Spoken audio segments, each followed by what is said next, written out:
chats, helpful links, questions into the chat as we go through, and we will go back to some of the chat in the Q&A. And yeah, please let your reactions flow freely, and remind you as well to please stay muted unless you are talking.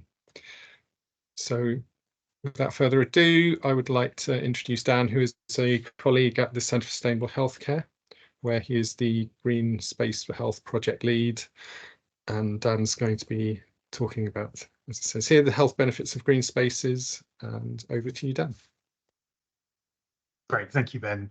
As he's already mentioned, I'm going to be talking about the benefits of green space, the research, so touching on elements of that, and the practical implementation of integrating nature into healthcare to optimise patient recovery, improve staff wellbeing, and wider community health as well.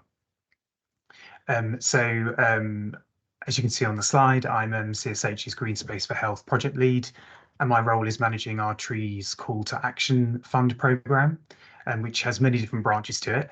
But in a snapshot, it's around supporting and advising NHS sites to green up their estates for biodiversity, the climate, and for human health. And my background is in managing and delivering a diverse range of environmental and health projects. I've worked with local councils, the RSPB and Warwickshire Wildlife Trust. And my core interest and passion is around green social prescribing and connecting people from all walks of life with nature to improve their health and well-being. I feel everyone deserves the right to enjoy, use and have equitable access to green spaces. So I do all of what I can to make that happen, essentially. So onto my actual talk. So I wanted to first touch on why nature is good for us. So on an evolutionary perspective, we evolved in natural environments. Our brains and hormones are still wired to respond positively to them. So we're meant to be around nature. And there's this concept of biophilia, which literally translates to love of life. Humans have a natural affinity to connect with nature and other living things. Stress as well.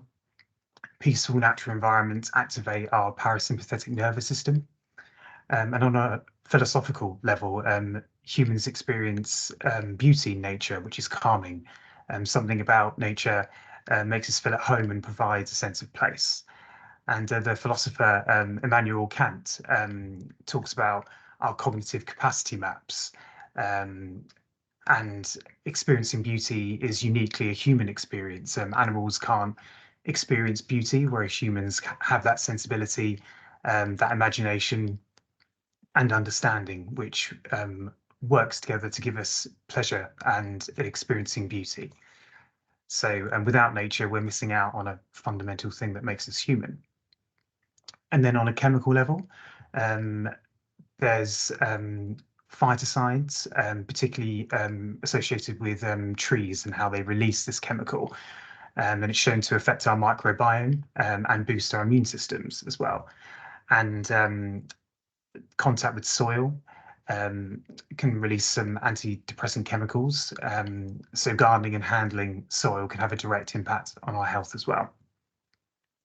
And as it says on the slide, nature is salutogenic, which creates health and well-being, and equigenic, which reduces health inequalities. So nature is amazing. So how is nature good for us? So it's a multifaceted marvel, and it benefits us in so many ways. So I won't go through all of the list because there are many. But the picture there just illustrates how if we had a nature pill with its preventative and restorative benefits, we would be a lot happier and healthier people if we could just pop it in. That would be really, really good, wouldn't it? How great would that be? And one benefit I wanted to touch on as well is around the attention and restorative effect from nature. So I learned something quite recently about how we have different types of attention, directed attention, where things you consciously attend to, hard fascination, things you can't turn away from, and then soft fascination, so things that you can focus on, but it doesn't take all of your attention. So it allows your mind to wander. And that is what nature is so significant in this context. So the first two are depleting and they are fatigable, but the last one, so the soft fascination, is restorative. So I wanted to touch on more around the green space team, which is where I sit in at CSH. So the team work with the NHS Forest. It's our core programme, and it's an alliance of healthcare sites working to transform their green spaces, where as a team and the alliance of, I think it's 373 sites we have now within the network that work together to improve those spaces for health, well-being and biodiversity, and encourage engagement with nature as well. So the NHS Forest delivers a number of different programmes, as you can see on the list. But that isn't the only things that we do. But our core offer that we have at the moment is a tree planting program, where we provide fully funded trees. And we've got another round of fully funded trees coming up this planting season, which is November to March. So if you are interested, please do get in touch. We have our Nature Recovery Ranger program, which I'll talk in more detail about in the next slide. We provide training, ecological advice, and contribute to research and policy and much more.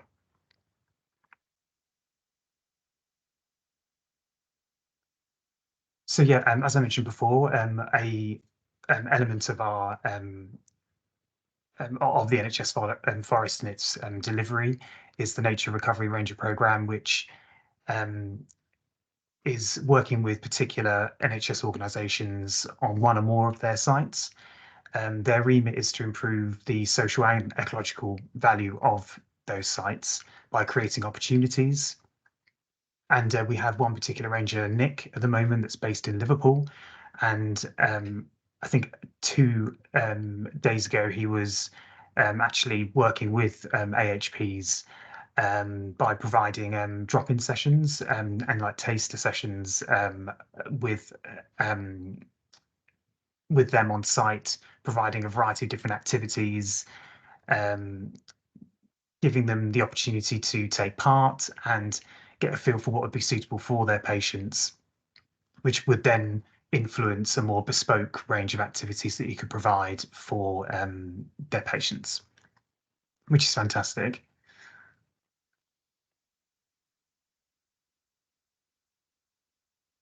So I wanted to cover a number of different case studies to showcase what others have been doing across the Trust network. So Langdon Hospital, which some of you may be aware of or maybe work at.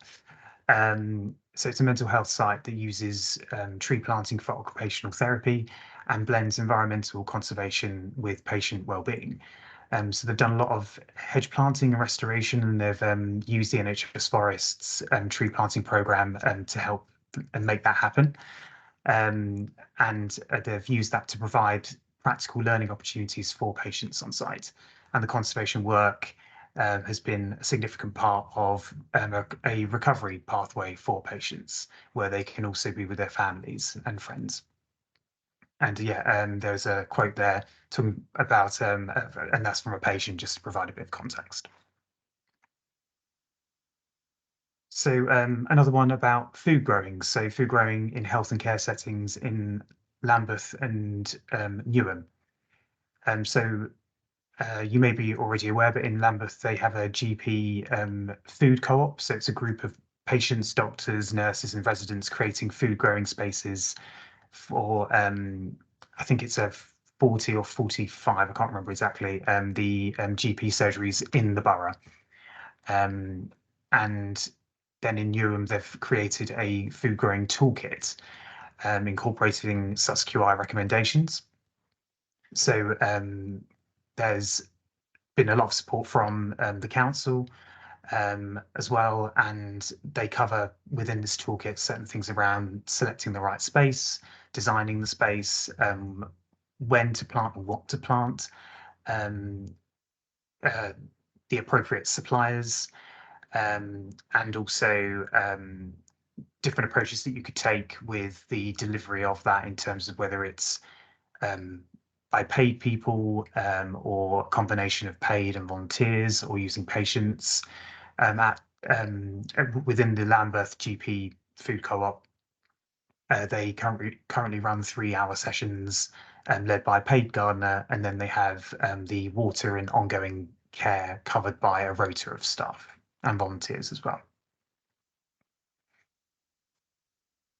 So the benefits of food growing, so I just wanted to cover that in a sort of concise way. So as you can see, it's an opportunity to reduce social isolation, bring the community together, reduce reliance on medication, greater food autonomy as well, where you're not having to maybe source as much food within your practice. You can actually use some of the food on site, which is fantastic. And in relation to that, minimize the carbon emissions associated with sourcing food as well, through the travels associated with that. And then the benefits on a healthcare site as well, addressing barriers to accessing green space, so particularly in urban areas where there may be less quality and less abundant amount of green space. So that's a real asset to be able to do food growing, because you can do it in quite a contained space. And then it's an opportunity to upskill and train volunteers. It's an opportunity for green prescribing on site, particularly in GP settings. So yeah, a whole host of benefits for that kind of approach. And then in relation to that, I just wanted to touch on the sustainable value. So with those SUSQI principles, and different ways that you could measure the impact. So in the context of particularly GPs within this program, they did cover things around number of appointments and prescriptions and medical doses that patients were sort of before and after this intervention. And there are things around dietary changes, but that's quite hard to measure. But it could be self-reported data. Social impacts, so the loneliness and connection with others, education on food, environmental benefits, so the before and after of implementing that intervention, carbon footprinting as well, and then the financial benefits, so reduction on resource use, so those GP appointments, medications, and selling produce as well.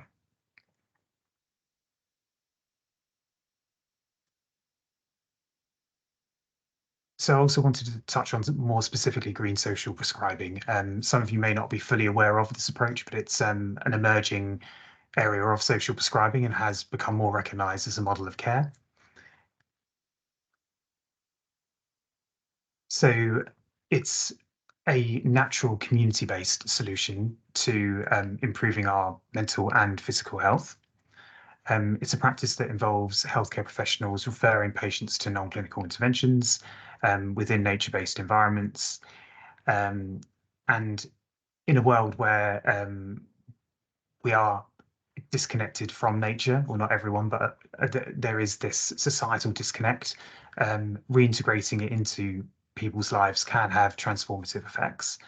And as mentioned, there is this growing evidence that is mentioned and linked through a QR, that spending time in nature can reduce stress, anxiety, and is a natural pain reliever as well. So green social prescribing is a structured way to harness those benefits.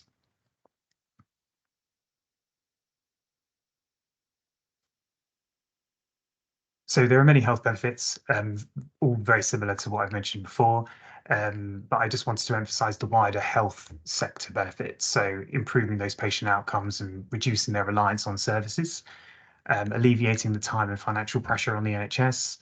And you can scan the QR code to find out more about a recent report from the Wildlife Trusts that proved that their nature health projects can save time and money for the NHS, and interventions that focus on preventative healthcare measures, where the practitioner encourages the participants to take an active role in maintaining their health and well-being. So having delivered a variety of green social prescribing programs myself, I just wanted to touch on some of the activities I delivered in the community. So these were 5 ways to wellbeing courses, practical conservation sessions, macro photography, gardening, and lots more. And I've seen firsthand how incorporating nature into people's lives goes far beyond just being in a green space. It does foster that sense of purpose, belonging, connection to the natural world and the local community.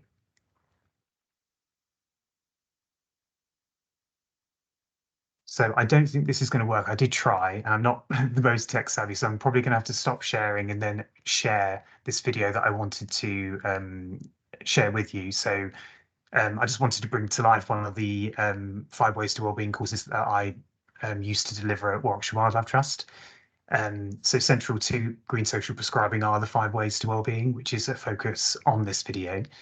So they are connect, be active, take notice, keep learning and give back, where engaging in nature-based activities naturally aligns with these principles. So all being well, if I stop sharing for a moment and then reshare.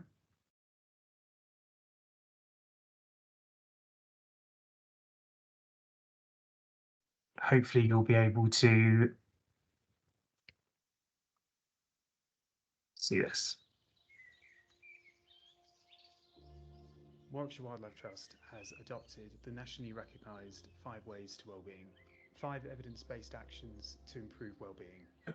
I had the pleasure of incorporating these actions into a variety of nature-based activities for people out on our reserves across Warwickshire this summer. When a group meets, we are already fulfilling one of the 5 ways. This is connect. Connecting with people and ourselves within this wonderful natural arena. To notice, to take what you know, to reveal incredible new worlds, to get active and explore new green spaces.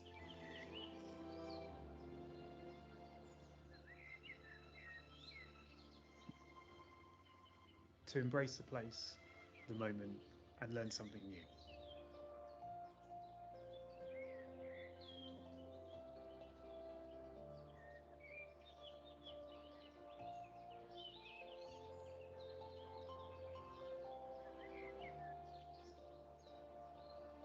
And through all of this, to give back, especially if that means to protect our natural world.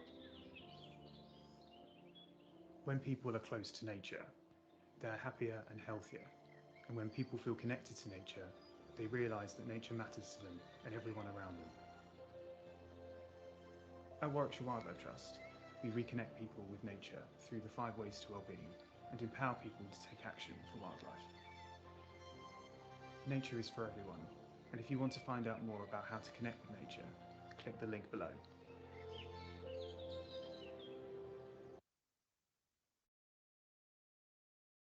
Let's get back my slides.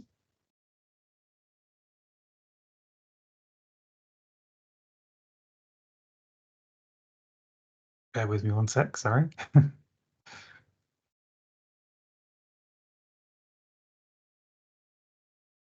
Yeah, so I hope you enjoyed that. It just gives you a bit of a flavour for some of the activities that I delivered and what potentially you're already doing or could be delivering on your sites or nearby your sites.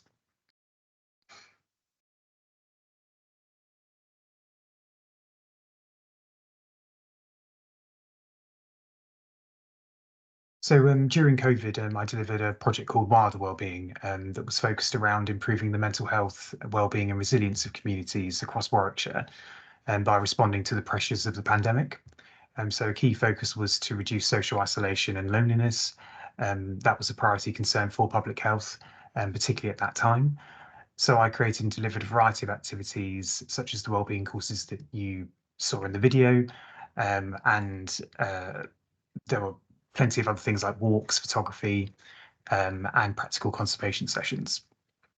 And another branch of the project was to strengthen partnerships and links with the healthcare sector, as participants could self-refer, but also we wanted to increase the referral rate from link workers, AHPs, mental health practitioners and GPs, and then raise the profile of this model of care. So feedback we received from them was that they didn't feel confident and comfortable to refer their patients onto a program or deliver it themselves. So I developed a series of I delivered a series of taster sessions, similar to what Nick did recently, the Nature Recovery Ranger, to train and build confidence in a light touch way and fun way as well.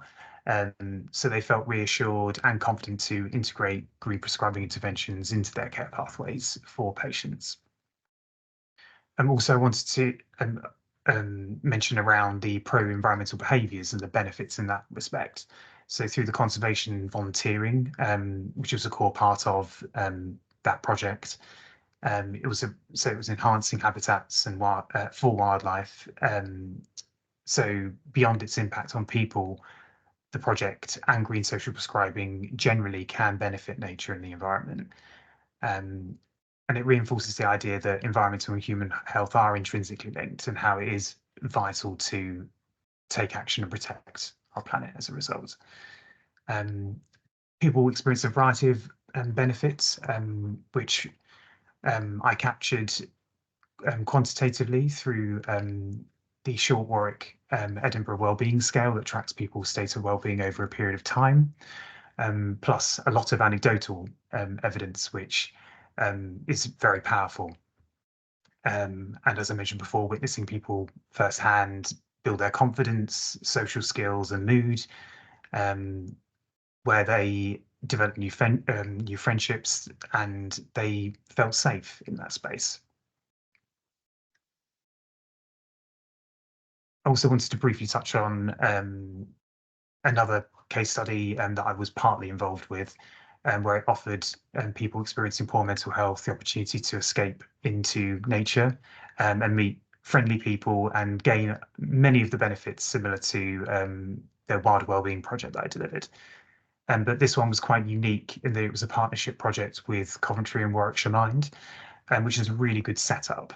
Having a community engagement officer that did the conservation and horticultural activities, whilst there was also a mental health worker that could provide more of the therapeutic relationships with the participants. And similarly, in terms of the monitoring and evaluation, there was similar approaches with the Warwick Edinburgh Wellbeing Scale and questionnaires that were more light touch and check-ins. But with this project, it's been a lot more of a longer term program. So I think it started in 2016. So they've been able to build up a bank of data to showcase the positive impact on these interventions for people's health. And they've also contributed to research as well, which is really important. So I just wanted to share some quotes. You can read them yourselves. I won't read them all out, but the first one is particularly in reference to the project that I delivered. And it was just so special to see that individual gain so much confidence when they were on sick leave for quite some time, and then they connected their recovery and resilience and general sort of well-being lift down to the project. So it's just reinforcing how nature is so powerful and that they can incorporate it within their daily life as well.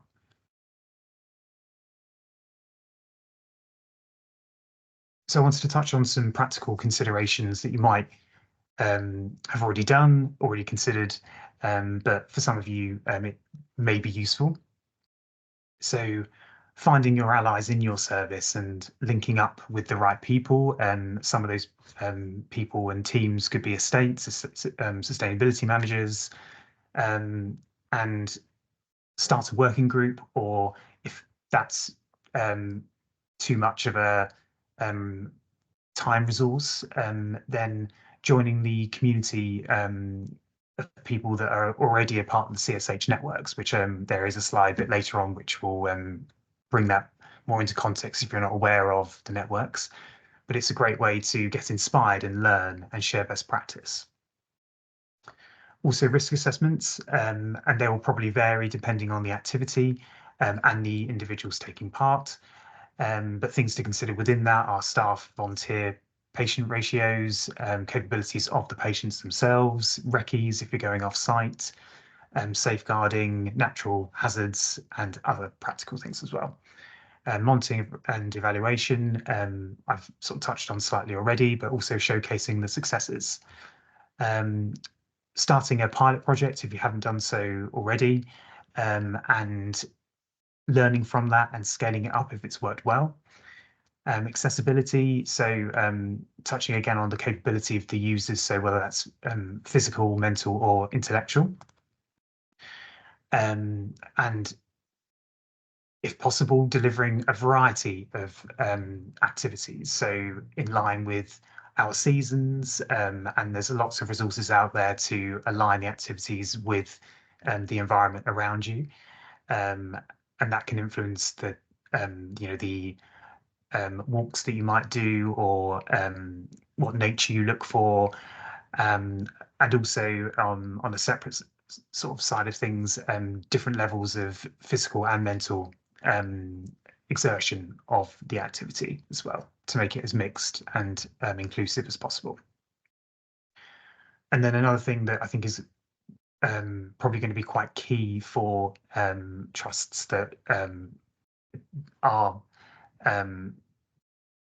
time poor, is to partner with local organisations and groups. So whether that's a Friends of group, a local wildlife trust, RSPB, Woodland Trust, National Trust, and many more, and funding as well.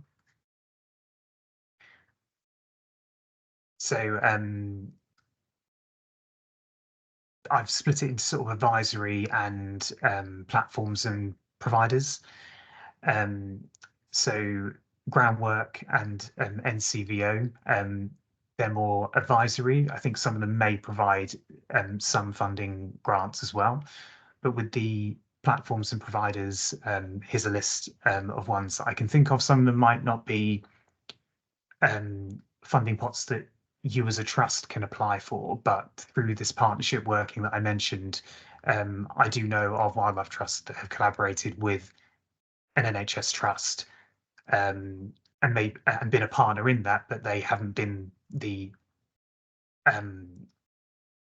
maybe the lead on the actual bid writing and applying, which means that you can still benefit basically, because I know there can be some restrictions with what you can and can't apply for. So for a variety of reasons, including on a funding level, to help kickstart some of the work that you want to potentially explore, partnership working is definitely a good approach, I would suggest.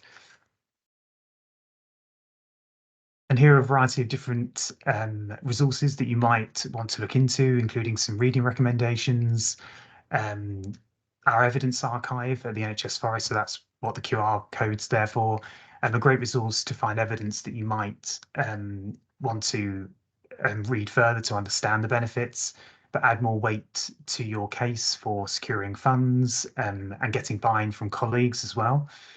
And there are a variety of nature initiatives that you could incorporate within your activities. So 30 Days Wild, which is a wildlife trust initiative, the Great Big Garden Birdwatch, and the Nature Calendar, which is a Woodland Trust initiative.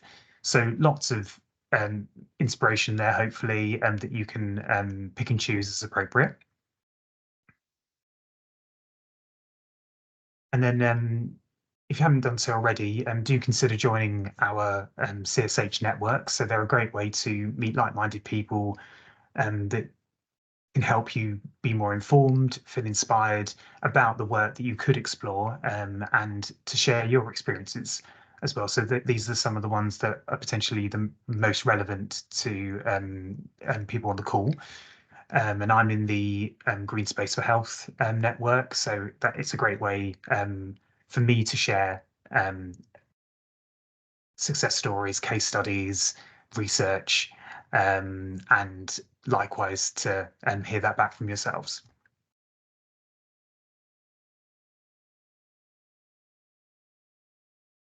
So that's everything from me, and I'll hand it back over to Ben to sort of finish off really and go on to Q&A.